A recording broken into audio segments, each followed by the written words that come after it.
This conference will now be recorded. Thank you very much for joining me in this 9th video in our series. The title of this video is Margin. And before we get into the actual presentation, if I can just please get you to have a quick read of this risk disclaimer. I'll give you a few seconds and then we'll continue.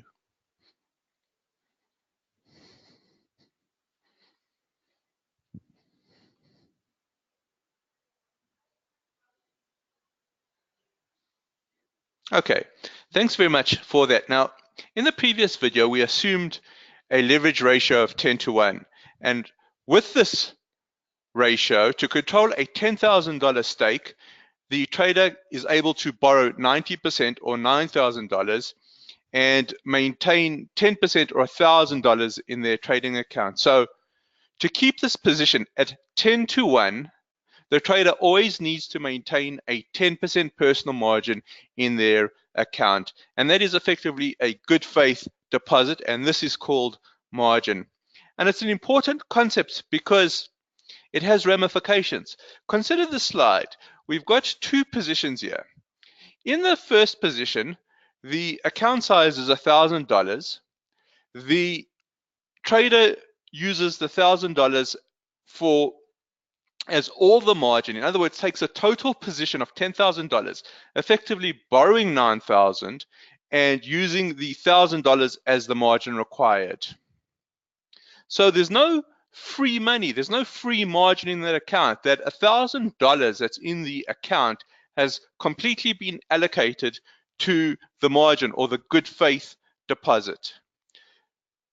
Consider this against position 2. Now in position 2, the account size is still $1,000, and here we're assuming that the trader trades 1 micro lot, and we're assuming that 1 pound is equivalent to $1.3252. So in order to trade 1 micro lot, the trader effectively borrows 90% of that from the broker.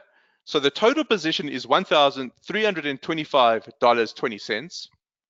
The trader borrows $1,192.68 and then just needs to maintain 10% of the total position, which is only $132.52. Now remember, the trader has a full $1,000 in their account. That means that there is still free money or free margin of $867.48. Now, which one, position 1 or position 2, will give the trader more flexibility? Consider the last two rows, margin required and free margin. If we add those two together, we actually get equity. Now, the margin required is not going to change. It is generally the free margin that is going to go up or down. And if the free margin runs out, remember position 1, there was 0 free margin. If it runs out, the broker will close the position and the trader will get the margin back. And the broker does this so that they don't incur any losses on the money that they've lent you. If the market moves very fast, there is a real possibility that the margin returned will be less than the initial amount because it's acting as a buffer for the broker. Now, as the free margin comes down, the broker may become uncomfortable with the amount of free margin that's left in the account. And the broker, in all likelihood, will issue a margin call, which is effectively a request to deposit more funds in the account to maintain safe margin levels. And the broker will either do this through a text or an email or a telephone call. That's where we're going to leave it for this presentation. Thank you very much for joining me, and I look forward to speaking with you in our next video.